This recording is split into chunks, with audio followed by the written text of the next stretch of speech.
Docteur Suzy Sozio nous a rejoint en studio pour parler aujourd'hui d'une plante que vous connaissez tous, mais dont vous ne connaissez peut-être pas l'ensemble des vertus, peut-être même pas les origines. Bonjour docteur. Bonjour. Nous parlons aujourd'hui du manioc qui serait, d'après les petites recherches minimes que j'ai faites, viendrait d'Amérique. Oui, c'est juste, l'Amérique du Sud.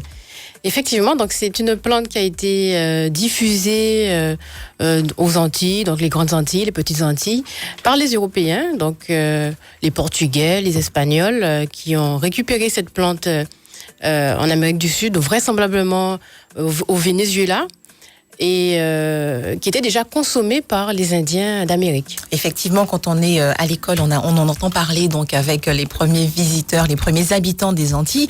On sait qu'ils l'utilisaient énormément, et on sait aussi que c'est une plante qui peut être dangereuse, donc il faut faire attention à la manière de la consommer. Absolument, puisque c'est également ces Amérindiens qui nous ont légué cette technologie, donc la technologie d'utilisation d'une manioc, puisqu'à l'origine, le manioc est une plante qui est toxique, puisque il y a quand même deux variétés, donc le manioc doux qui contient très peu de cyanure, et le manioc très amer qui en contient énormément, et il faut donc avoir cette technologie pour pouvoir éliminer la molécule toxique. Alors, donc ces Amérindiens nous ont légué, en fait c'est assez précieux, en fait c'est une information qui est précieuse, en fait je pense, puisque c'est grâce à eux qu'aujourd'hui on sait comment traiter le manioc. Et éviter l'empoisonnement. Voilà. Et c'est aussi parce que c'est une plante qui a beaucoup de vertus qu'on continue de la consommer. Absolument, absolument. Alors les vertus sont nombreuses. J'ai d'ailleurs quelques chiffres. Alors, est-ce que vous savez qu'en 2020, la production de manioc devrait atteindre 291 millions de tonnes dans le monde? 291 millions de tonnes dans le monde. Voilà, c'est assez extraordinaire. Et en fait, cette plante, elle est cultivée dans 105 pays. Et elle se classe comme la 4e culture la plus importante au monde. On n'aurait pas imaginé. C'est juste incroyable.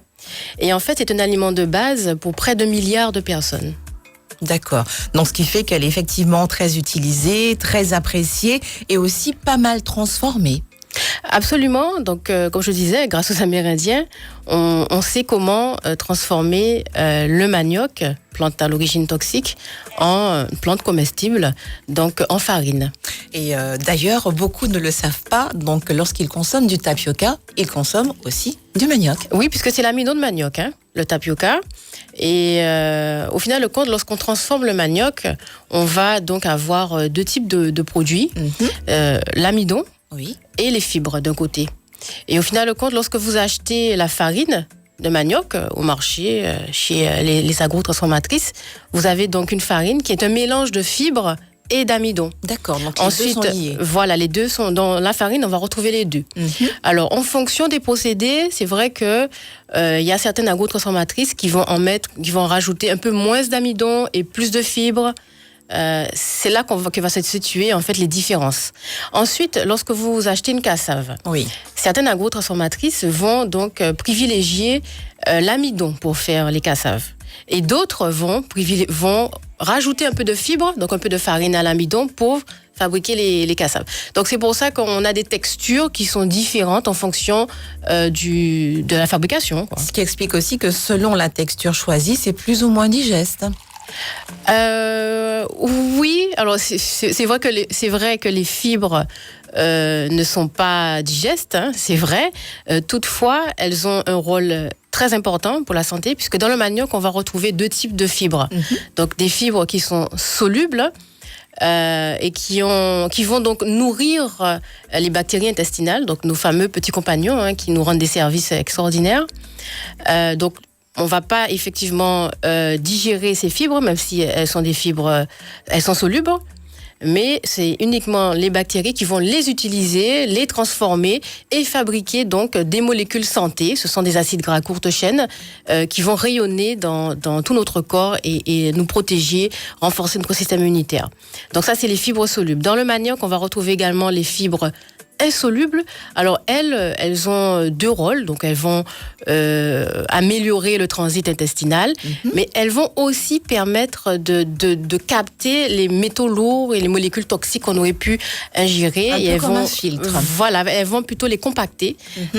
Donc c'est vrai que on a ces deux types de fibres dans le manioc, c'est quand même assez extraordinaire. Alors, question que beaucoup de nos auditeurs se posent, puisque c'est, on va dire, la grande tendance du moment.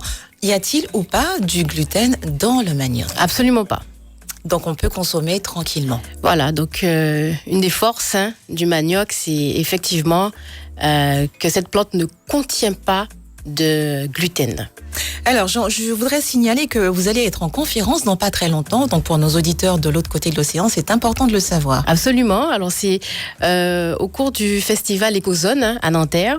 Donc, il y a une association qui s'appelle Temps Caraïbes, l'Air Temps Caraïbes, et qui a souhaité vivement que je puisse intervenir. Donc, ce dimanche, au cours d'une petite causerie sur le jardin créole familial, où on parlera de plantes médicinales, on parlera d'utilisation. Et le mercredi 22, il y aura une grande conférence santé. Donc, j'invite donc tous les habitants de Nanterre à me rejoindre donc ce dimanche et le mercredi la semaine prochaine.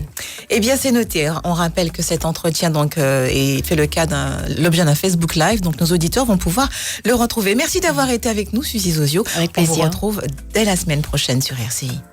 RCI, c'est la vie. Hé, est-ce que pareil? C'est au collège, ou peut gagner? Tous les matins du 15 mai au 7 juin, participez au grand jeu anniversaire 30 ans Roll Store. Collé, c'est gagné. Entre 9h et 11h, Patrick sur les routes de la Guadeloupe arrête la voiture qui a l'autocollant grand jeu anniversaire 30 ans Roll Store. Il vous propose 3 enveloppes et vous repartez avec 50, 100 ou 150 € cash. Restez à l'écoute d'RCI et Collé, c'est gagné avec le grand jeu anniversaire 30 ans Roll Store. Eh oui, vous pouvez jouer à ce jeu si vous avez récupéré votre autocollant. Il faut absolument avoir l'autocollant.